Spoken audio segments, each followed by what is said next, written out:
So I'm really excited to have Marguerite Rigoglioso with me today. She is the author of The Mystery Tradition of Miraculous Conception. That is backwards on my screen, but it's this book image right over here or here. I can't remember. And so I just want to share Marguerite's bio before we dive in. Hello, Marguerite. Thank you for being here. Hello. Hello, Michelle. Thank you for having me. It's really great to be in conversation with you. Thank you. So Marguerite is a PhD and is the foremost authority on the history of virgin birth and has taught graduate and undergraduate courses in both the United States and the United Kingdom. She's the founding director of Seven Sisters Mystery School, and she's the author of The Cult of Divine Birth in Ancient Greece and Virgin Mother Goddesses of Antiquity, two big scholarly tomes, and she lives in Western Massachusetts. So that's the formality part of this interview. Um, and I want people to know, like, you are a heavy hitter here. You come from this majorly scholarly background and you blend in this incredible, I'd like for you to just describe your method because it's very unique, I think, with how you research and write about such an esoteric topic. Yeah. I started with a flash of insight about this topic of divine birth back in, I'm thinking it was 2001, when I was still getting my master's degree, prior to me even going into the PhD. I had a flash of insight that divine birth was real. And then I read Drunvalo Melchizedek's book, The Ancient Secret of the Flower of Life. And he said, Thoth told him divine birth is real, his guide, Thoth. And so when I started researching for a dissertation that I wanted to write to catalog every single mention of Greek priestesses in antiquity, I kind of had that rolling in the back of my mind. And as I went through all of these references and excerpts and fragments about ancient priestesses in the Greek tradition, I found all of this evidence to support the idea that divine birth was real in in ancient Greece. Oh, wow. And so that began this weave, this back and forth between the intellectual and the intuitive with this grand research about divine birth, where I kind of started with an inductive process, a hypothesis already, and went to find evidence. But then it would be deductive in that I would find all of these disparate pieces of evidence, and I would realize that I was having to put them together to create new theories or, new hypotheses from that. So it was inductive and deductive. And it was intuitive in that a lot of times I would just receive these intuitive downpours and then have to go prove them. Right. Okay. So sometimes the hypotheses were not just coming out of the material that I was reading, but they were coming through these open state intuitional moments. And so that was the process. It was really what I call a figure eight. And I wrote all about divine birth in ancient Greece. And for my dissertation, which led to my two books, I was already starting to look at Mary, the Virgin Mary, and I was already starting to look at the Vestal Virgins and the women of West Asia. But there was, and Egypt, and I did write about the divine birth priestesses of Egypt in the dissertation, but that didn't make it into the book. And I didn't even have room to put these latter things that I was mentioning, especially about Mary, into the dissertation. It was already 600 pages. And so, luckily my partner at the time was, hey, I think you better cut it now. And that was just the best advice ever, because knowing when a project is complete is key. And in fact, with this book, The Mystery Tradition of Miraculous Conception, I was already writing what's going to be my second book on Mary. And I realized I had to break it in half, because I thought people are not going to be able to stay with both this part of it, which is in this present book, which is the deep dive into one of Mary's suppressed gospels to show how she was part of a divine birth lineage. They weren't going to be able to do that and also listen to all the other things that I had researched about Mary and had to say about her. I knew they were two separate books eventually. So that's where we are. That's a little bit about my process. Thank you. Thank you for sharing that. That is just so exciting because I heard mention of it somewhere along the road. And I was just like, this is a very feminine process, Yeah. and very so-called masculine, lots of stuff you had to digest. I Yeah, mean, it was rigorous. It's always been rigorous for me, but I love it. yeah, I have to say, I was born for this, yeah, right? I mean, I was always a born student yeah, from grade school. And so luckily, right? Because yeah. I'm the one for this task, I'm the one for that job of having some intuitive awareness, but also being able to have the academic chops and pull it off. And interestingly, nobody in academia has touched it. No reviews, no commentary. They just ignore it, which is a good sign because they can't penetrate it. They can't argue it. Hmm. The minute they start going and looking into it, they see how deeply researched and well documented it is and how I acknowledge what my perspectives are. Mhm. So they just don't go there.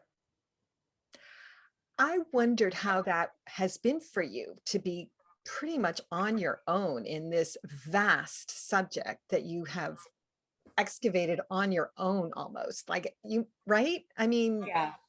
Well, Michelle, thankfully, when I was writing the dissertation, I was with a partner who was a spiritual teacher and grounder and guide for me, Robert Owings, and I really have to thank him. mm, I was with him in relationship for about 9 years. And, this was like part of our baby together in a way. I mean, he would support me. He was like the Emma Young to me, right? yeah. And never really needing or wanting any credit. And he would mainly just keep me grounded and sane Mhm. because sometimes I would get so nervous that I was doing something so wild that maybe it was just crazy and wrong. Right. And then he would be there because he had been a cosmonaut into the other dimensions of consciousness, just aiding and abetting me, and every once in a while adding a little bit of flavor or idea or something. And that was invaluable because I don't know that I would have had the stamina quite to do this on my own because sometimes it gets so scary that you're like, wait, is this just totally insane? And then, oh my gosh, have I covered all of the literature that I needed to look at? Is there any stone left unturned? Did I forget about, at the last minute as I was getting the dissertation ready for my committee, I was like, oh my God, wait a minute. What did Maria Gimbuta say about parthenogenesis? And it was like, oh, sure enough, she did say things. So I had to include her in the literature review part for the dissertation, which is not really in the books, Okay. but it's something you have to show validation for, to what degree this subject has been written about in literature previously, to what degree it hasn't, how are you new, da da da da da. Oh, So wow. it was rigorous. It was just a rigorous love process. It was like a 9-month process, miraculously enough. I mean, all of these pages and words, I basically handled it in 9 months. What? Yeah, that was the dissertation that became the first two books. I know. It came out of me so fast. It was like a Oh. woman in labor who has the baby in an hour. Um, and now this book really only took me 4 months to write because again, it was already gestating. It was so ready to come out. I'm like really blown away because this feels like when, I've been reading those two scholarly ones, chapter here, chapter there, whenever it connects to what I want to research. And I'm just like, oh my God, this is so, I mean, it's actually more readable than I expected it, because I was aware of your work 10 years or in 2009 when we first connected through a Yeah. Karen interview, and you were generous to share with me a manuscript or your thesis, your PhD. I'm not sure what it was, but I remember starting to read it and thinking, oh my God, this is amazing. And then being, I can't take this on for some reason. It's too, I wasn't ready for it. Yeah. And I can't believe I wasn't ready, because I'm a feminist, and I would think that I would have been ready for it, but I wasn't. And that's why I think, and that's why when now that I'm full on, I'm right there with you, I'm sharing it whenever I can. So many women can't. They can't. They're just like, Yeah. you And know, you know what, Michelle? That's why in this book, I made sure to make it extremely readable. I combed and combed and combed. I went through it numerous times yeah. to get out all of that academic ease, all of that academic writing, and make it entertaining. You And did. You did. limit the book, limit the footnotes and that type of thing.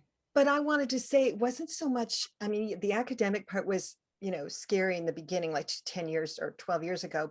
And this time I'm reading it and I'm like, this isn't as bad as I thought it was. However, the concept of divine birth, I couldn't handle back then. Yeah. Like I really couldn't. And that's what women are having trouble with now. And I'm like, oh, I understand. It took me 10 years to get here. Okay. Yeah. How do you deal with that sort of learning curve for women?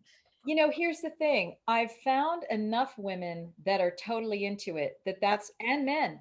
Yeah. Den Poitras, who wrote Parthenogenesis, Women's Long Lost Ability to Self-Conceive, Yeah. and Maureen Walton, whom you know has been Yeah. a great supporter, has had me teach at her Wildwood sojourn. And I taught, Grail Corsini was a big advocate Mhm. at the very beginning, and I taught up in Mount Shasta Mm. and Ashland, Oregon. So there've been enough women who Right. have totally gotten it. Not only gotten it, but like they're already off and running with it over these past, what is it, going on 12 years now, Yeah. to sustain me. And I've gone in and out of attention to this topic because after the first two books and the big, teachings that I did on that in 2012 and 2013, I've turned my attention toward other topics and other things. And I started Seven Sisters Mystery School. Yeah. And then I dipped back into it again, I think around 2016 or so. Mhm. But by that time, I was really starting to teach the Oracle training, and I was teaching on so many other topics. Right.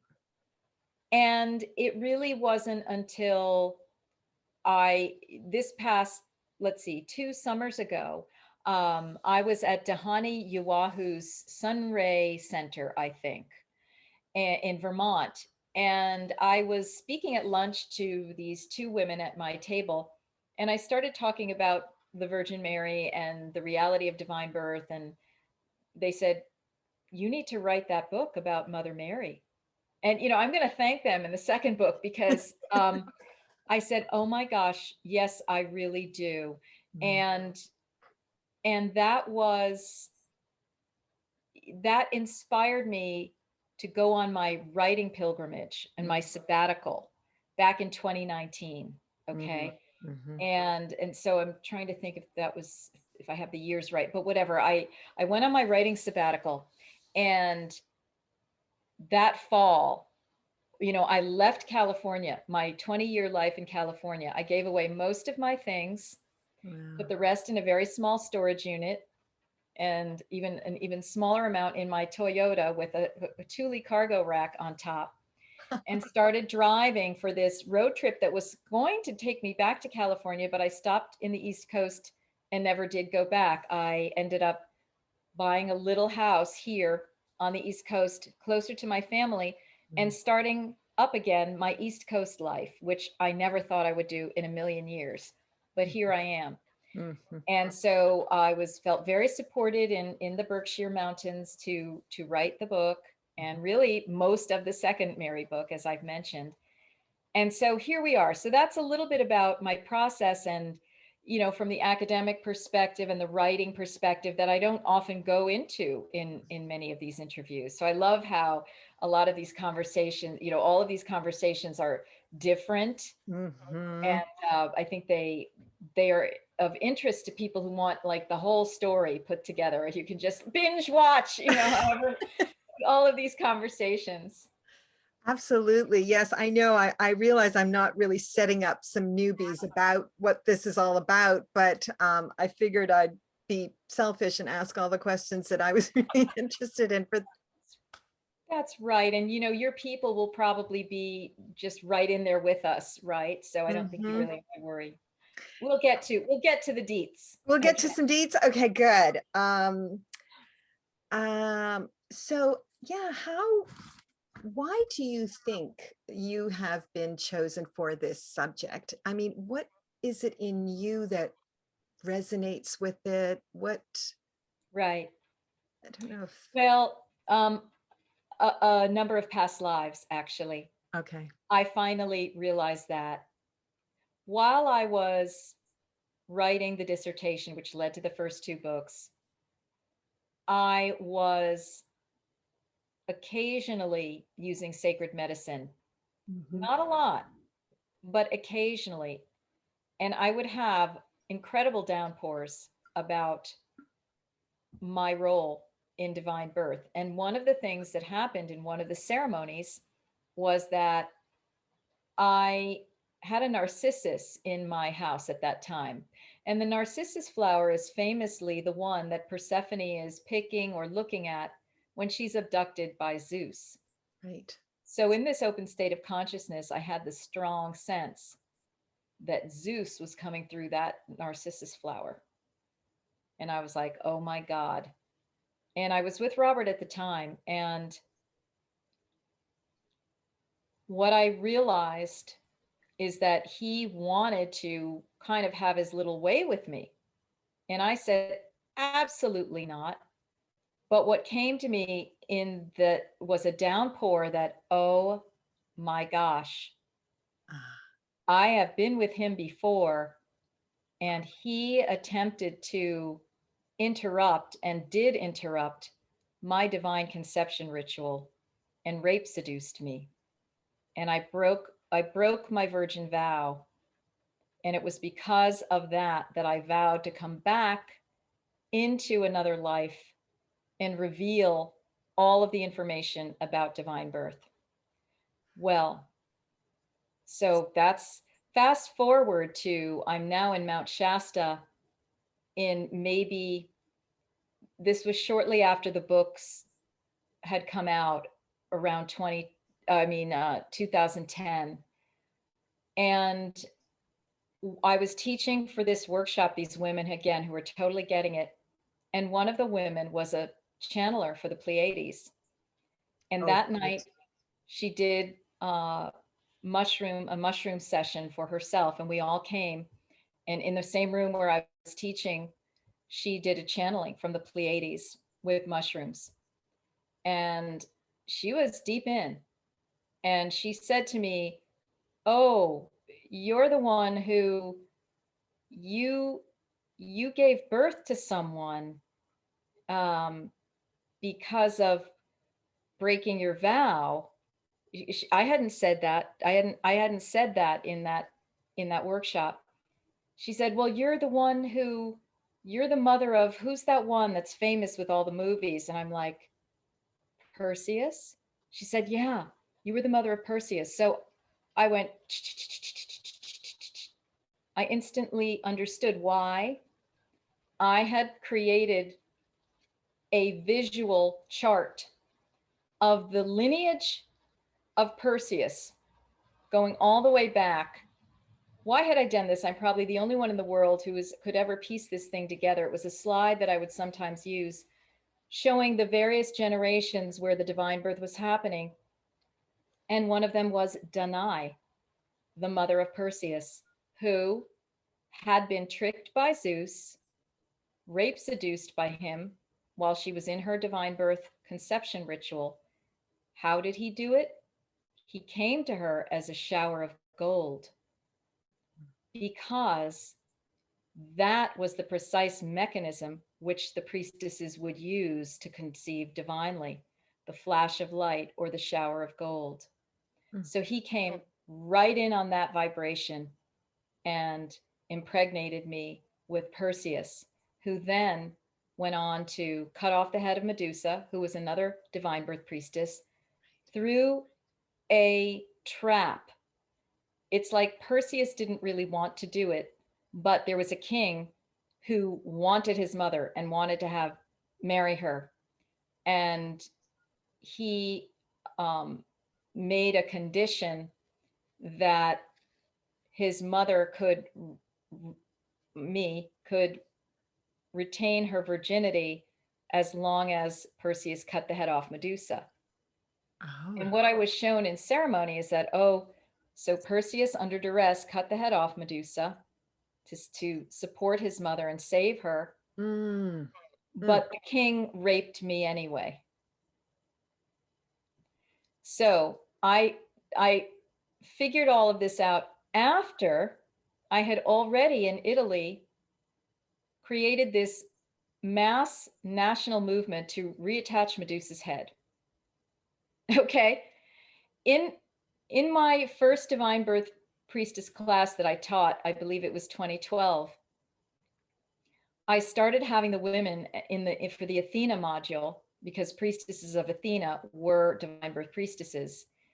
I had the women start doing rituals to reattach Medusa's head. So when I went to Italy to teach about this I think it was about 2015, the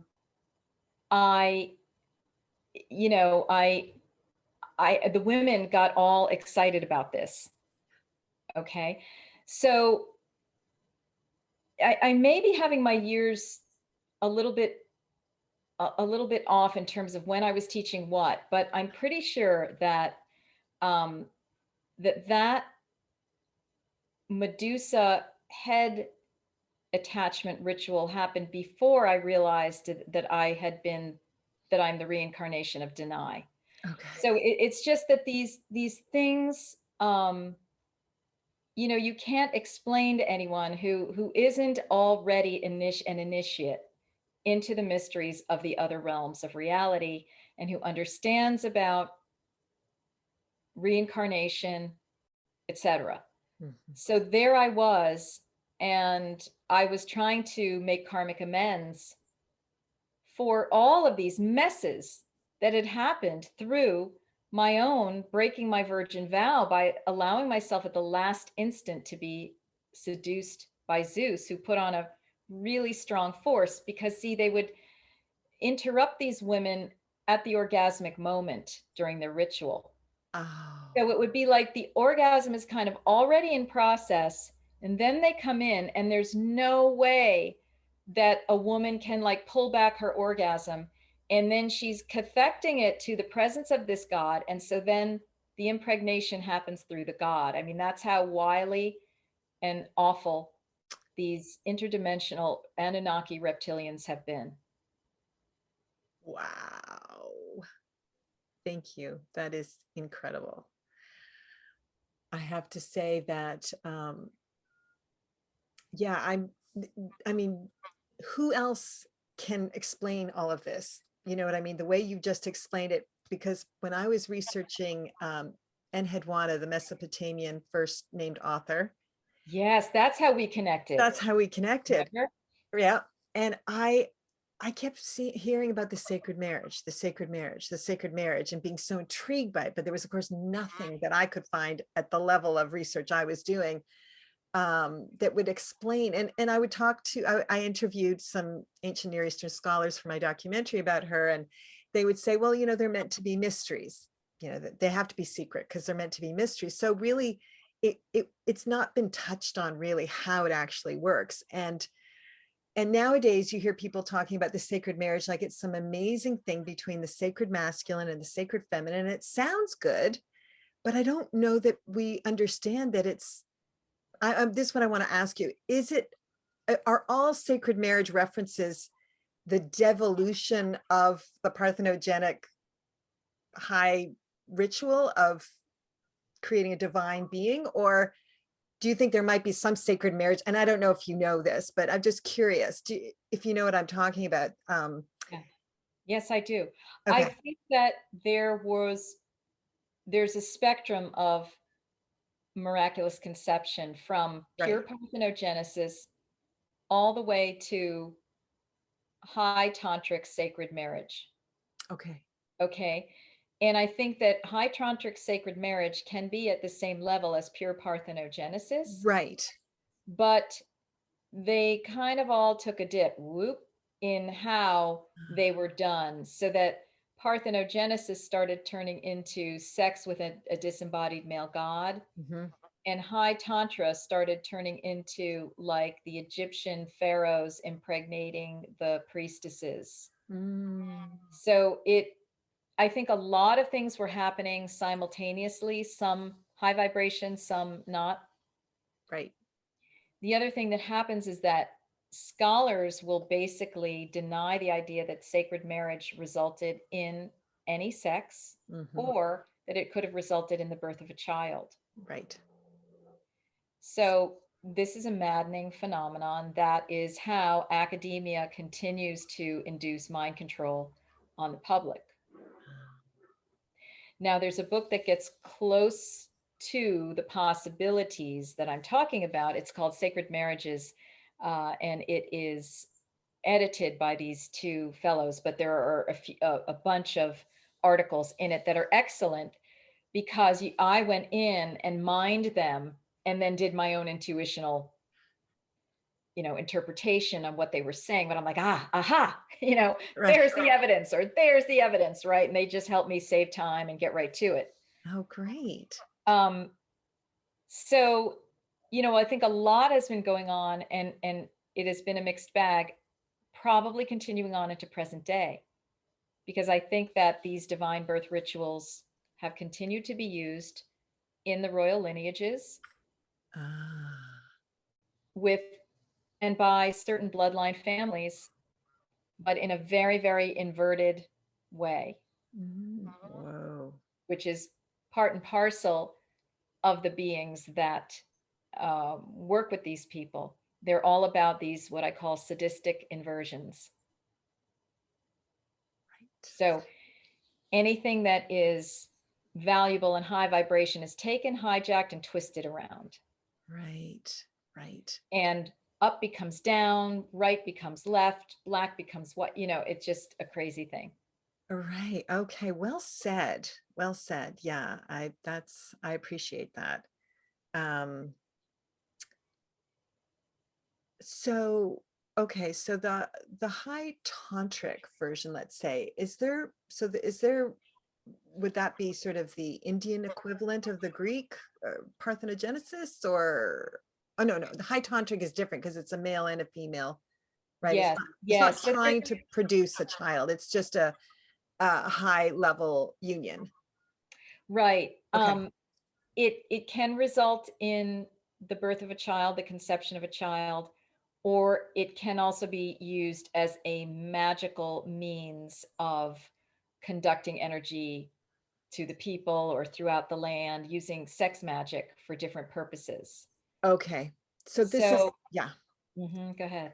This would be like when I was reading about In Tantric Quest. I don't know if you ever read that book. Oh, Okay, so he has this initiation with this wild Dakini woman. I don't know if she's a Dakini, but she initiates him, and he's a guy in France, and this is a real story. And to me, that's very high vibration.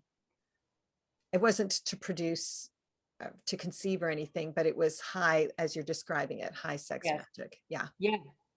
Okay. Yeah. I mean, sex can be used for so many things, positive and negative, Right. as we're coming to find out more and more and more. Yeah.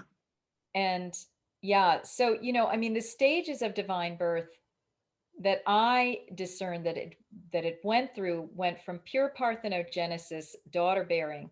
Right. The woman would give birth conceived through no sexual presence of a male at all, in or out of body. And she would give birth to like almost a replica of herself in a sense.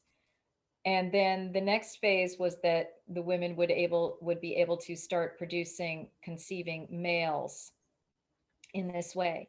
But then the next phase is the interruption of that parthenogenesis by these beings, usually unbidden, experienced as rape, seductions. And then the latter phase of that is that the women started cultivating that, because under pressure by increasing patriarchal priesthoods and so forth, they realized that their powers were being taken away, but they could still garner all of the honors and so forth of divine that go along with divine birth by cooperating in this work with these male gods. So they did that. And then the next phase is um, a male figure is needed because the codes are lost, or the woman is no longer able to either parthenogenetically give birth or conceive through a non-embodied being. So now you need a male figurehead. These are the pharaohs, to impregnate the woman, but still through a ritual that would be considered a divine conception. Mm-hmm. And then there is a variation on everything, which is that after an embodied male being crosses over to the other side, an impregnation can happen on the part of the priestess interdimensionally, but it requires the use of a sacred phallus, a dildo. And Ah, that's the story of Isis. That's the situation with Isis. okay. Mm-hmm. Mm-hmm. Okay, great. Wow. Um, so in this book, you start talking about the muse. Can you share, did you talk about her because she was sort of an example of how Mary might have done this, or? Yes, yes. It shows you. So that story of the muse on the mountain is taken from a Nag Hammadi text, I believe. Right. Okay. Mm-hmm. And it's I think it's from the Revelation of Adam.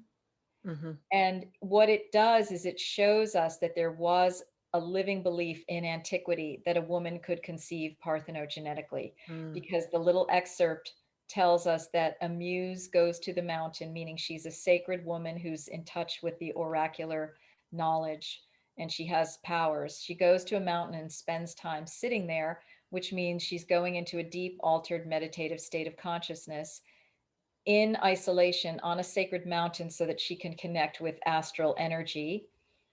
And she gets into a state of sexual energy and desire so that she becomes androgynous. And through this process, she's able to self conceive. And the name of her child is called Seth. But this is basically describing the mechanism for parthenogenesis of a male child. So, Oh, yes, this would be a template for Mary. and Mary is very unusual because it doesn't seem like there are other examples of that high of a level Exactly. divine birth ritual, right? Why, well, I guess, yeah, I'm just curious how that sort of connects in the whole lineage. Right. She's a bit of an anomaly because she's coming later in time Mm-hmm. during the Roman Empire, but she's still doing a very ancient technique that's Mm-hmm. pure, that predates everything else that was going on during that time of antiquity. Mm-hmm. Um, Her mother, Anne, does the purest form, which is to give birth to Mary parthenogenetically. And that's in that suppressed gospel about Mary called the Infancy Gospel of James. Right. That is the basis of my book's deep dive. Mm-hmm. So Anne first does this process, conceives Mary. Mary then does this process and conceives Jesus. Right. Across the corridor there, Anne's probable sister, Elizabeth, gives birth and conceives and gives birth to John the Baptist. So they're all part of a lineage, and their lineage goes back to Sarah, who in her elder years gives birth to Isaac. Right. Okay. Mm-hmm. So there are there are divine birth stories in the Bible and so forth. Right. So Mary is doing a very ancient and pure practice of this in order to bring the highest level, or perhaps, probably, arguably, the highest level divine child that has ever walked the planet through this mechanism, because she was so pure. She had had so many lives. She potentially, according to Rudolf Steiner, and this rings true to me, was Isis in her previous incarnation. So therefore, she was already perfecting this thing and trying out the dildo method. And it's like, all right, been there, done that. Now it's just going to be the pure parthenogenesis. So she got set up by being born that way from her mother, because see, the purpose of this is to bring in an avatar, a high holy being. It was understood that only a being this high could come in through virgin birth. Mm-hmm. And that was the reason for it. So yes, Mary was working at a very extremely high holy level. Basically, even in her lifetime, she merged with Mother Divine. She had a full merge, so that she didn't even have to wait until her ritual death in order to ascend. Oh. She ascended within her lifetime, according to Sri Kaleshwar, who brings forth another tremendous amount of information about her through his own past life recall and what he says are the ancient palm leaf manuscripts of India. And that's going to be in my next book on Mary. So okay. I was curious what the difference between the two books were. Okay. yeah, so that's going to get into some of that, really more mystical. In this book, The Mystery Tradition of Miraculous Conception, I really stick with that infancy gospel and just show that there's even enough there to show that Mary was actually doing this, and how she was doing this, and how she was part of a lineage. I mean, I go off on I'll take one word and go off for pages on this to be able to show what was actually happening in a very understandable, readable form. Yes. And I consolidate the information from the previous two books into one handy chapter, chapter 1, so that people can just get the bullet points, and the headlines of what divine birth is all about, its stages, and what it required, what some of the things were that the priestess needed to do in order to accomplish it, etc. I have to thank you for that, because it is so well done how you do it, like how you bring all this background into a way that is really like manageable and understandable, and how you would. Michelle, I have to say that I had really good writing training through a job that I had at the Kennedy School of Government at Harvard. And my first supervisor there was a really good editor for me. Yeah. And then I worked at the Harvard Business School's alumni magazine. And I had 1, 2, 3, 4 excellent editors who would read my articles, cross out and write in red pencil, hand it back to me. This is in the days before track changes. You had to physically input, and that's how I learned how to write.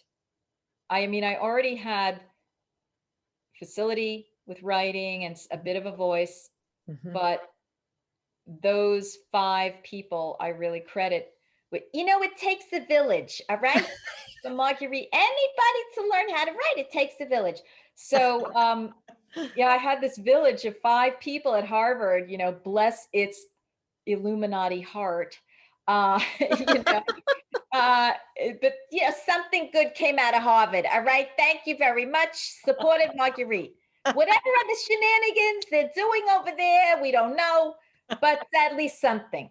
So yeah, I mean, I learned how to write, and therefore it was nothing for me to write a dissertation because I'd already, one of my major initiations was writing an article for New Age Journal called, I think it was called Return of the Goddess, Mm-hmm. Mm-hmm.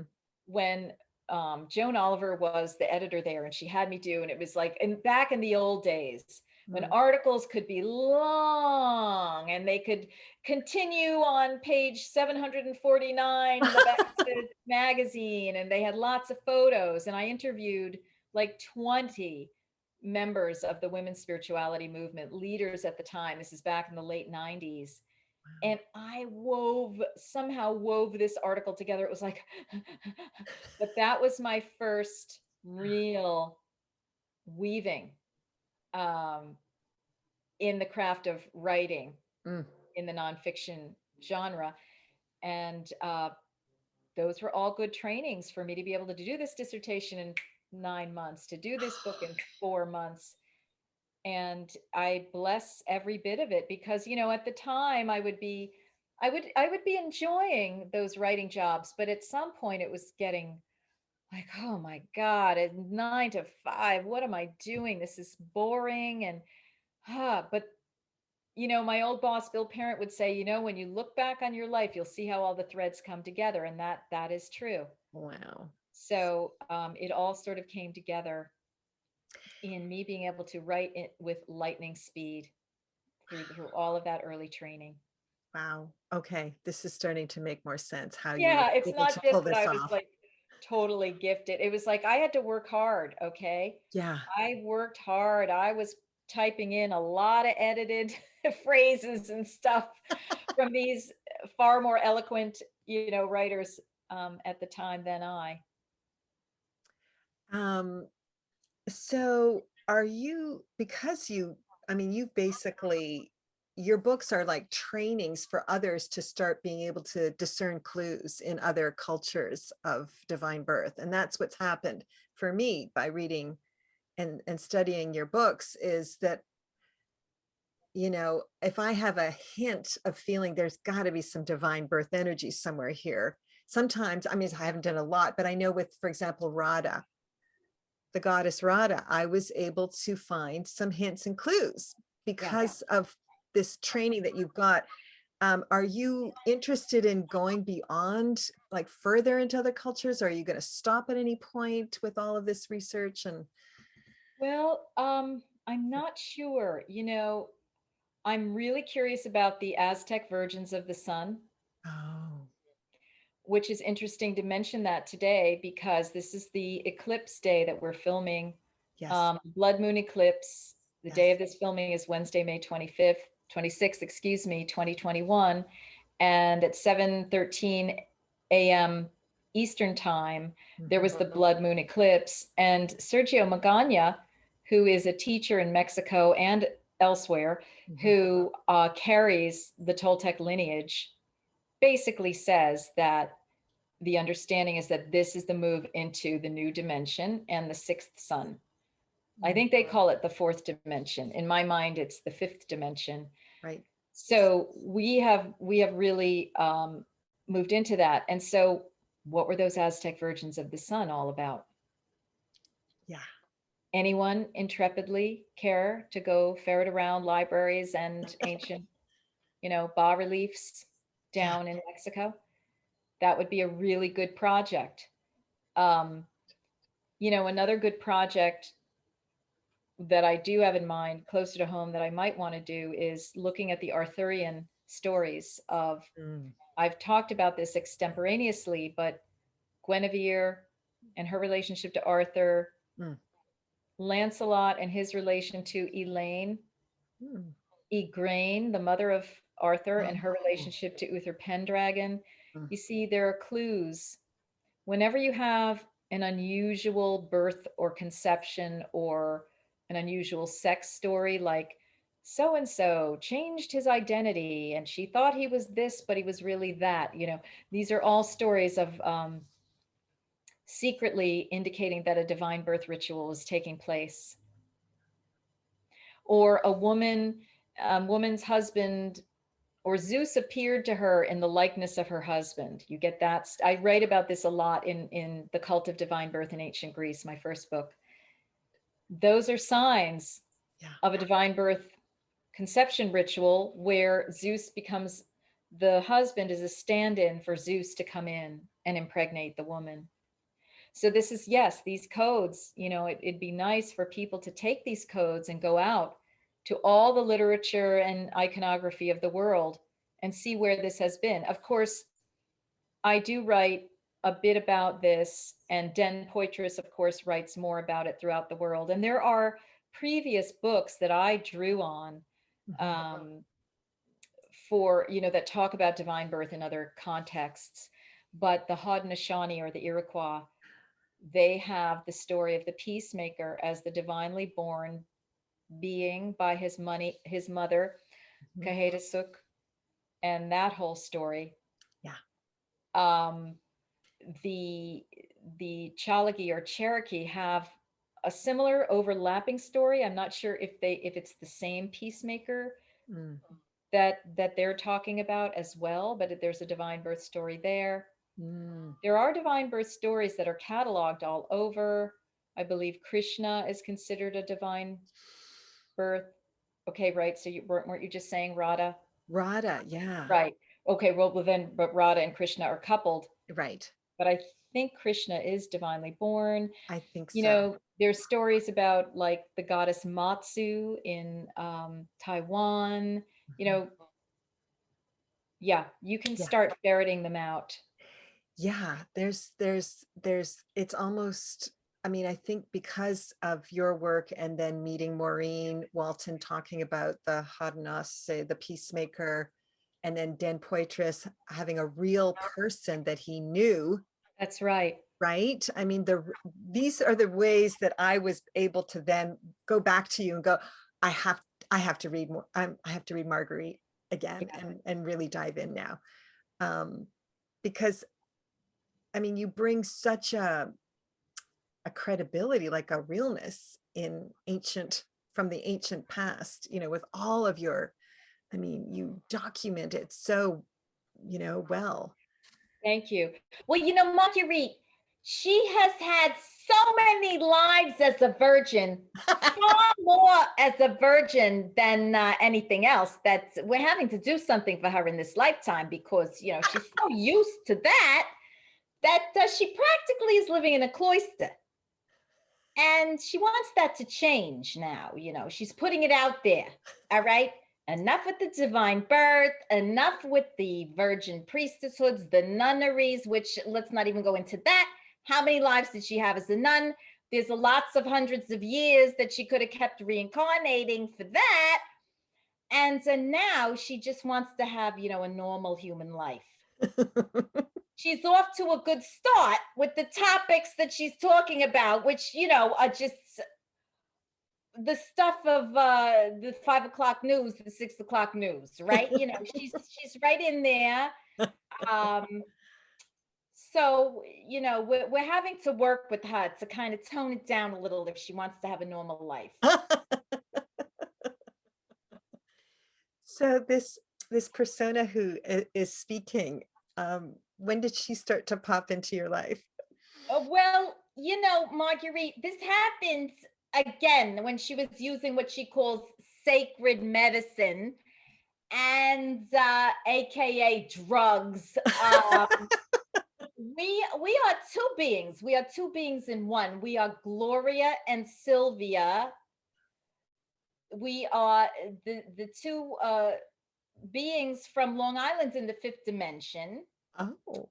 And we're Marguerite's top guides, we'd say. She thinks it's the Virgin Mary, but we beg to differ. Because where would she be without us? Really? I don't know. Wow, wonderful. Well, thank you for joining us. You're welcome. We're happy to be here. Provide a little extra whenever necessary into the conversation. Well, it adds so much, I must say, Gloria and Sylvia. I love those girls. They're fabulous. They're fabulous. They keep me real. They keep you real. I know. I mean, this is heady stuff, what Yeah. you're talking about. And um um Interestingly, they came in right around the time, I guess it was a bit after I had, it was when I was putting the book version together of my dissertation. They were starting to come in those medicine sessions, and oh my God, I would just crack up. So, um, and they just periodically like to come in, and it's just incredibly helpful. I bet. I bet. When you say the medicine sessions, were you using the medicine specifically for information about this subject or No, no? I do a medicine session every 4 to 8 weeks Okay. for about 15 years, just to get downpours of information from the other side on whatever topic. Oh, And boy, I got some really interesting stuff, and it's served as the foundation for many of my courses, much of my knowing, and so forth. But honestly, not a ton for the divine birth material. That was very few and far between did I go into medicine for that. It's almost like I wanted to really more rely uh-huh. on my intellectual intuitive process without strong open state for Mm, that. It's like I had to prove something to myself. interesting. And I never wanted to be accused of anything, you know. However, one time one woman said, "Let me ask you something. How much of this book did you channel?" Meaning the first book. Oh, And I basically said, I pretty much think I told her 50%, because that's kind of true. I mean, it was 50% intuitively received, yeah, 50% academically validated, but of course it's all academically validated. So, exactly. Okay, so that explains the 9 month, like being able to do it all in 9 months was that yeah. 50% assist. Yeah. I mean, every day, you know, so many days a week. I mean, 1 or 2 days a week, I would do freelance work for clients. That's how I supported myself during the dissertation writing. And I would always visualize, okay, I have to make at least $4,000 a month with this writing. And somehow I would do it. It got encapsulated into 2 days, and then the rest of the week I could work on the dissertation, and I would have the truckloads, cartloads of books going back and forth from interlibrary loan to the California Institute of Integral Studies. And I would be at night, I would read the book and put all these 7 million post-it notes all over everything. And then in the day, I would go through the post-it notes and add them into my running manuscript. So I never had to do note taking, because that would have slowed it up unbelievably. It was just purely pouring it in. And because I was such a good writer, I was able to already. And so I would have all these plots and this roughly narrative that was going on. And then I would, once all that research stuff was done, I would go back and comb and comb and comb and put together and rearrange and all of that. Yeah, this is for the writer listeners, the writer viewers Well, of I this. was But gonna it's interesting for some people, like, dissertation or academic students, just to hear this process, because I don't talk about it a lot. I was actually going to ask you how you manage all that information to keep track of it all. And so you just answered that question. So that is Yeah, really yeah, cool. and I would find that if I did writing days in a row, it would go quick, quick, quick. If I skipped one day, it would take me about 3 hours in the morning of the next writing session to get back into it. If I skipped 2 days, it would take like more than half a day. If I skipped 3 days, it'd be like 3/4 of a day before I got back in the rhythm. Like, it was a really interesting process. And I had to make sure I was eating a lot of protein, Mm. because I would be burning up so much energy. And then sometimes it was conducting so much high voltage information that I would literally have to lie down on my very nice white rug in the office at the time that I had this big office. And I would just be like,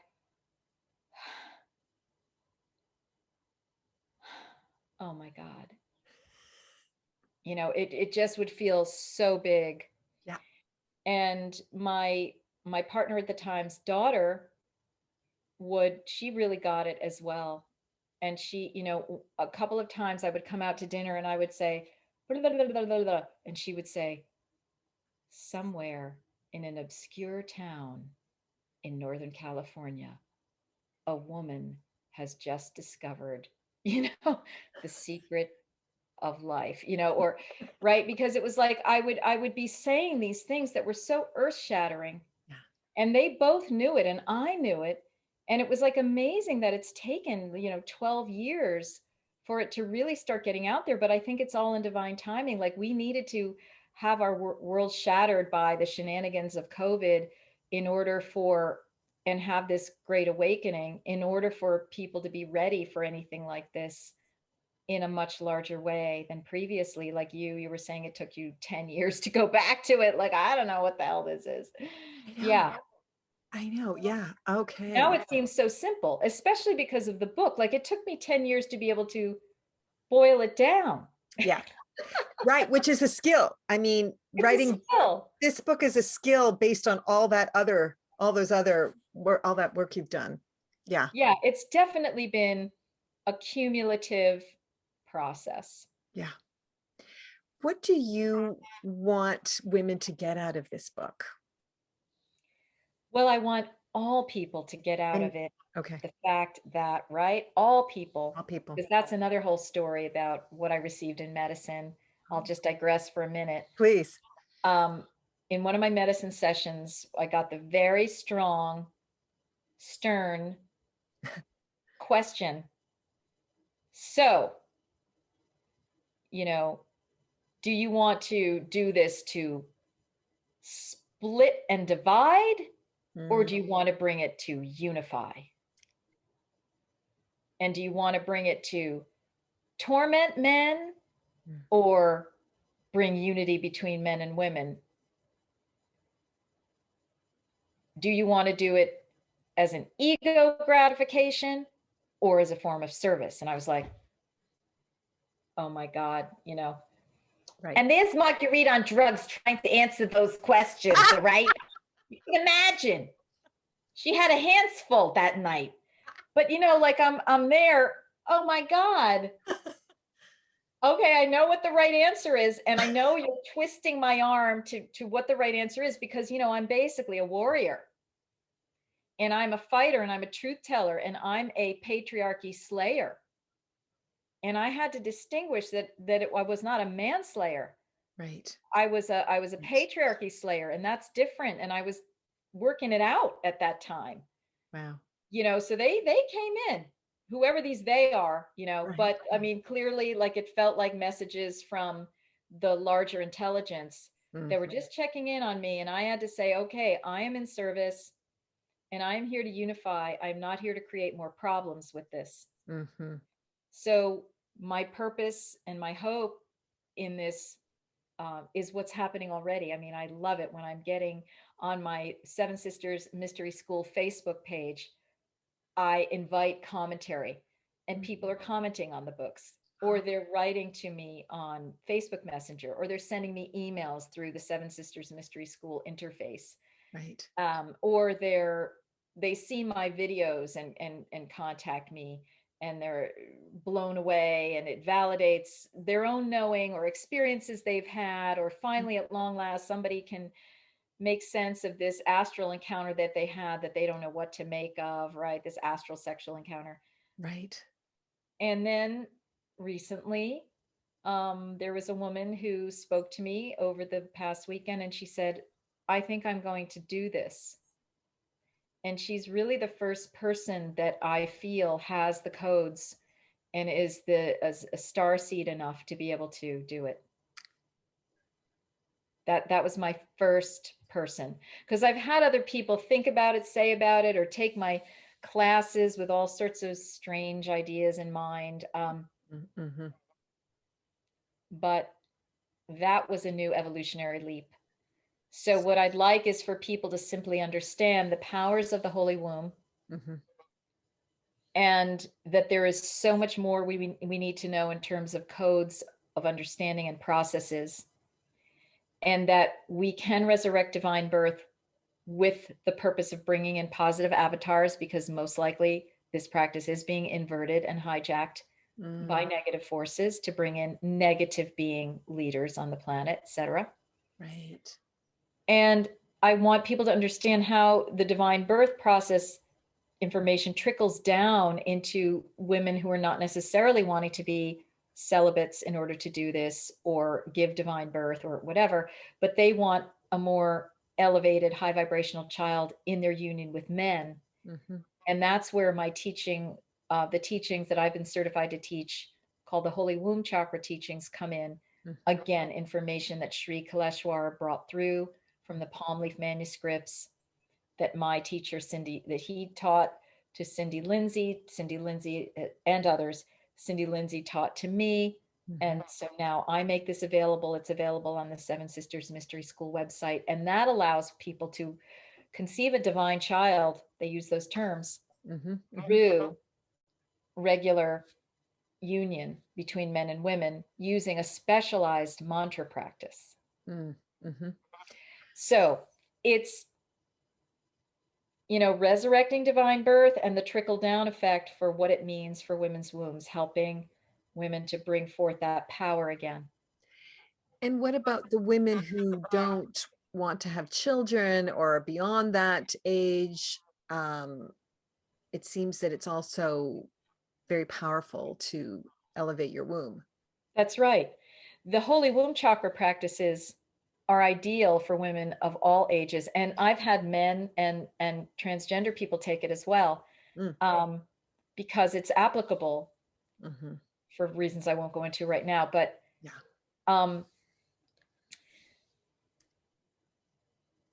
postmenopausal women gain a lot of power through the Holy Womb Chakra teachings. And you have to remember that Anne, Elizabeth, and Sarah were technically postmenopausal. However, the difference there is that most likely through their entire lives, they had been trained as divine birth priestesses. So they were already carrying the codes. They just had not been able to accomplish it until their elder years. But this work, the divine birth material, dovetails and puzzle pieces in with the Holy Womb Chakra material. And all of this is basically about elevating the powers of the womb beyond divine conception and beyond conception at all into magical work, manifestation of things in reality, healing of others and self, and so forth, and merging and ascending and becoming one with Mother Divine, as Mary did, and as many of us are on the path to do, or wish to. We're talking a lot about ascension these days, right? So this is all about the empowerment of the womb, and therefore the empowerment of all of humanity. It's about reclaiming our wombs and our sexual energy away from these beings who have subverted, siphoned, and inverted these energies and processes, have abducted and stolen our abilities and our parts for their agendas. And we are throwing all that off and reclaiming sovereignty for humanity. So that's this holy womb material, of which virgin birth is a part, but not, the only aspect of, is critical right now for the great awakening that's happening. Incredible. Well, I could go on, but I wonder if perhaps we should. Well, why don't we have a few more questions? Okay, great. We'll see where we go. Yeah. Okay, wonderful. Because I was thinking about when I started researching this, when I started being open to this subject, to all of your work, I was led to Carlos Castaneda and his perception of the womb from the Toltec perspective is Do you know about it? Oh, Oh, well, this is here we are another. with the Toltecs again. That's Okay. right. This That's must be the so connection. interesting. Yeah. Yeah. His connection was that women had this womb, which allows them to have this connection to dreaming. And it's some mystical experience of dreaming. And he said that women at all, well, not necessarily he, but him and his Toltec sort of mass teachers said that women were naturally gifted with this power of having a womb that was this open vessel. And I don't understand it very well, but he said that women took it for granted and were just busy having children, when the men who really wanted to know about this and access this power had to work so much harder. But they took it more seriously. So they ended up becoming sort of the,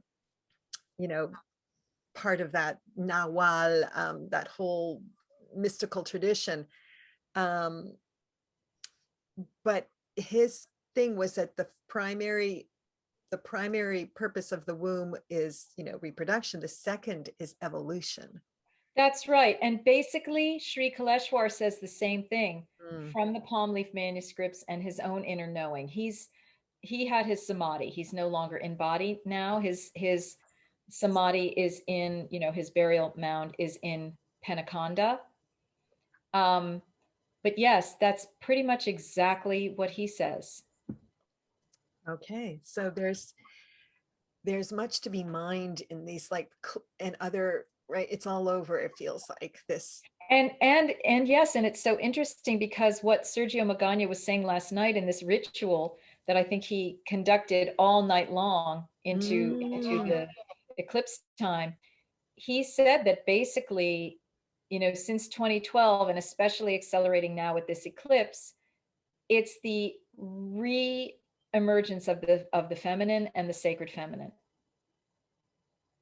Like the re-elevation, the rebalancing of the feminine onto the planet once more, the coming into their true power of women. I'm getting chills on that for sure. Wow. Yes. Yes. Okay. Yeah, that's a big breath one. Yeah. I'm just going to look at my notes here because yes, please make sure I do the Vestal Virgins. I read your whole book, but I remember them sticking out in my mind. I wonder if you could just mention why they're in this book. Yeah, because I was showing how Mary was surrounded by priestesshoods that had virginity as a large component, and the use of their womb power as a large component, right? And the training of women from very early in their lives. Now, Mary was since birth, but the Vestal Virgins would start being trained from the time they were 6 years old. They would be given over to the temple, and then they had to have 30 years of service. So, what I show is that these practices were really alive and well in the ancient world. There is precedence for it. It's not so unusual. There were virgins in temples. That was an important thing. And I even show how there were virgins in the Hebrew temples and so forth. Yes. We bring it a little closer to home to Mary's tradition. And also, I imply the contrast of Mary versus the Vestal Virgins and what happened to them, because by the time we get to the Vestal Virgins in Rome, they are completely disempowered girls and women. They have no autonomy and sovereignty at all. They're conscripted, they're used, they're spit out at the end of their 30 years. And what I show in the book is that it looks like some funny business was going on with them. There might have been occult divine birth practices going on there that were usurped and hijacked for various means. Right. And so Mary was operating in and amidst all of that degradation and disempowerment as a very pure memory of how divine birth was originally done. And she was inserting it right into the middle of the Roman Empire. Okay. Yeah, the way you write about it, it's like this, they were in a bubble somehow. They managed to escape being intruded upon and Right, but not co-opted. really. They were able to get the divine child in, but they could not protect all the way to the end so that he didn't meet a demise I that's see. horrific and traumatic. Right. However, they made lemonade out of lemons with that situation. And Kaleshwar talks about this, and I will talk about it in the next book, that Mother Mary resurrected Jesus after the crucifixion through her own womb mechanisms. I read that. I was blown away by that. That was, whoa. Now that's deep. That is deep. Okay. So it's not only divine birth, but divine death. Right.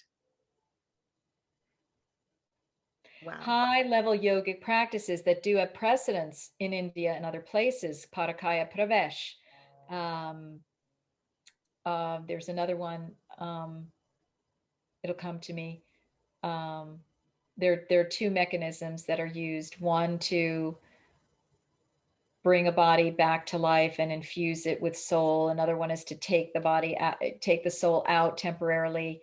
There are yogas that were known in India. And so that's the connection with India, that Jesus and Mary and Magdalene and others learned in India and from India, many of these practices. Okay. Right. Yes, as I recall from Claire Hartsong's book, she had an interesting perspective on Jesus and Mary Magdalene, and how they were having sacred union through being in separate. Anyway, Yeah, yeah, it could well be, and I'd have to go revisit that myself. Yeah. Just to see. I've tried not to read too deeply because I haven't wanted to get too influenced, but I love Claire personally also, and she and I have spoken, and she gave an endorsement for my book that's on the back cover. You know, Yes. she really understands that, wow, this is the time of the great revelation for all of this information. And she and I have been working kind of as a tag team on some level. Yeah. Right. Because she was channeling all that material while I was writing the dissertation on divine birth. I know.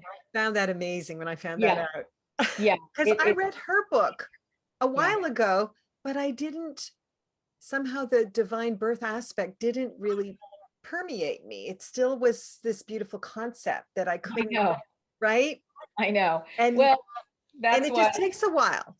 it does. It does. I mean, well, this is how much the veil has been put and the programming has been put over this, so we cannot even see it. Yeah. To the point where you, womb woman extraordinaire, had to take 10 years to get these veils and layers of soot off of you to be able to access your own womb power and knowing.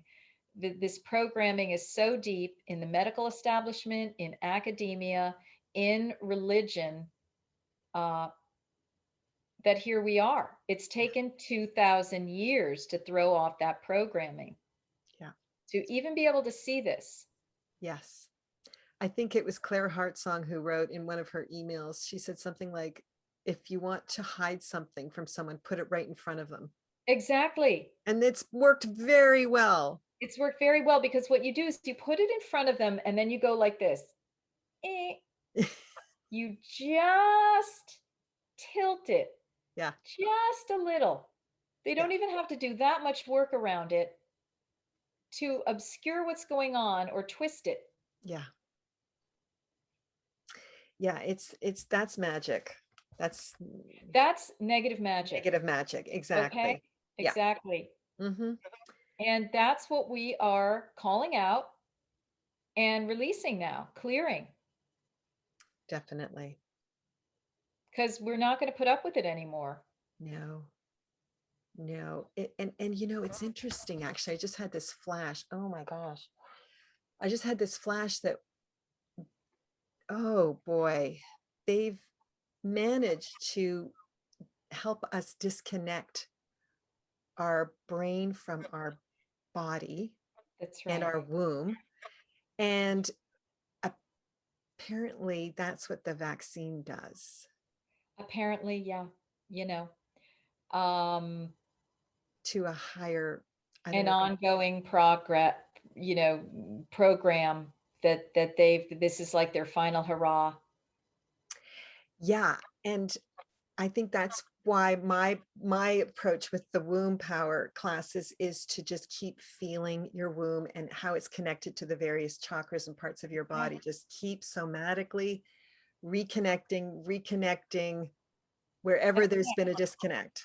That's right. And I decree that anyone who has received a vaccine and wishes to undo any of those effects absolutely can do so. And it is done. Mm, beautiful. And on that note, perhaps you would like to do the prayer with for the eclipse. The Yeah. eclipse I've heard will bring 700,000 times folds whatever you put out there right Yes, now, the indeed. energy. Yeah. Because we're still in the day of that. So, Yeah. yeah. All right. Let's just. I'm inviting you who are watching to just close your eyes and take a few deep breaths and soften your belly as you do. Relax your feet.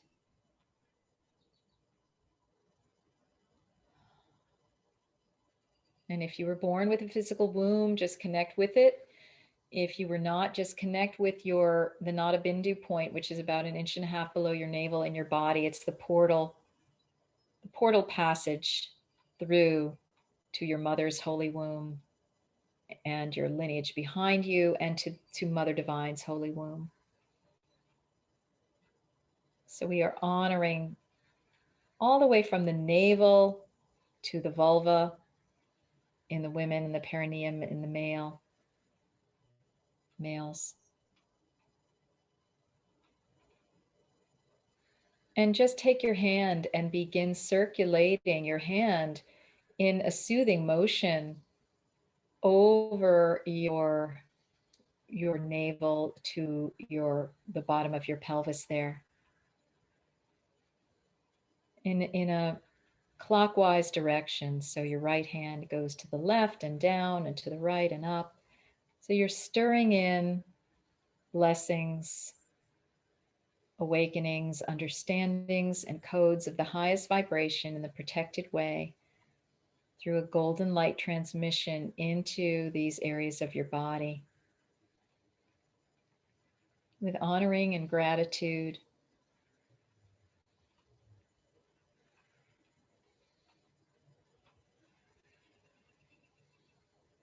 Good. And now slowing down that circulation of your hand and having your hands in your lap now.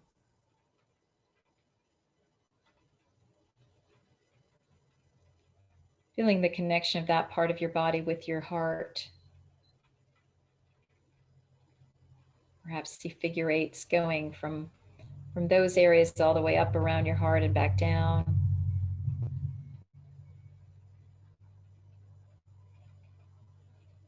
And now start the figure eights going from your heart to your third eye. And really now seeing all the chakras figure eighting together from crown to root.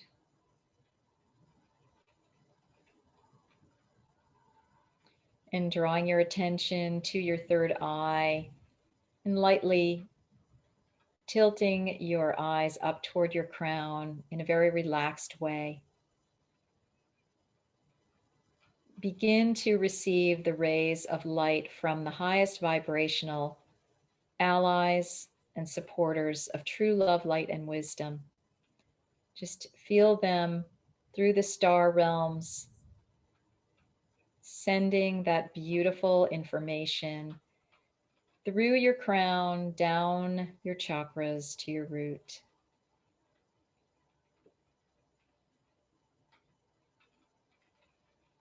helping to connect you, Earthling, with our star kin,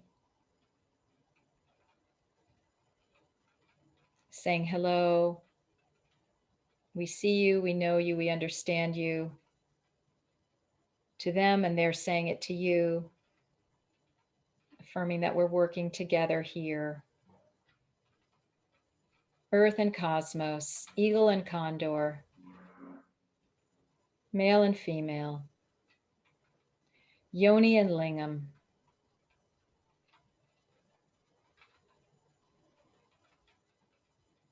And just feel that beauty and that blessing and that assist coming to you, coming to us. We ask for the continued support in helping us to manifest the positive ascension timeline of awakening and the new earth, the 4D, 5D, and the sixth sun.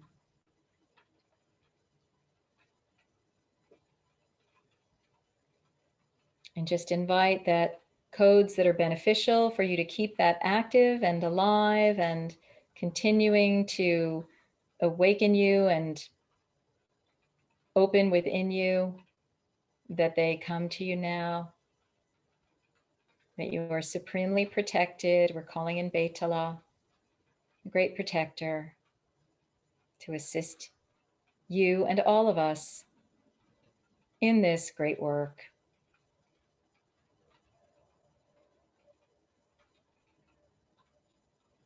And we call on all of these great priestesses who have become masters in the other domain to assist us with the womb awakenings for the benefit of all humans and all beings on the earth, and Gaia Sophia herself, in co-creative partnership. Thanks and blessed be. Taking a deep breath in and out and opening your eyes. Here we are, accelerated and activated. Thank you so much. That's beautiful. Thank you, Michelle Whiteheart. Your heart is white and pure indeed. Thank you, Marguerite, for all of your time and all of the work you've done and continue to do. And I look forward to doing this again, actually. All right. Okay. Get down the road. Yes, so much more to talk about. Actually, and yes, how can people get your book? Okay. So the Mystery Tradition of Miraculous Conception, Mary and the Lineage of Virgin Births is available in print, in audiobook, which has special transmissions when I recorded it, and ebook, wherever books are sold. So that means Amazon, that means the Inner Traditions, my publisher's website itself, Barnes & Noble, indie.org, and you can always ask your brick and mortar bookstore to order it for you and have it in stock for others. You can also ask your libraries to bring it in and have it available in their stacks. Wonderful. And I do look forward to listening to the audio version because of that transmission Yes. quality. Yeah, I really did that in a prayerful and conscious way. That's incredible. Yeah. And that will just open up, more, I think, in whoever is listening to their own, right? Yes. And I think I've already gotten some comments in that regard. Oh. If people would like to go deeper with the work on Mary, I have 2 courses on Mary. One is the Mother Mary Mystery Teachings, and then the Mother Mary Love and Empowerment Circle that's currently going on as of this filming will be available in replay once we complete that. And of course, the Holy Womb Chakra teachings that I mentioned, and all of these things and more, many free offerings and resources also can be found on the Seven Sisters Mystery School.com website. And the 7 is written out SEVEN. Awesome. Great. Yes, that website is filled with goodies. The brim. To the brim. It's I know amazing. we're regularly, taking stuff off and hiding it because it's just been an ongoing divine virgin birth prolifically since Yeah, 2012. that's right. You have birthed so much. That's it. Yeah. Wow. Yeah. So that's an example of womb creativity without having physical children. Yeah, that's Exactly. me. Yeah, that's inspiring. Yeah. Yeah. Yeah. Wonderful. Awesome. Well, thank you again, Marguerite. And You're welcome. Thank you again, Michelle. Truly. so welcome.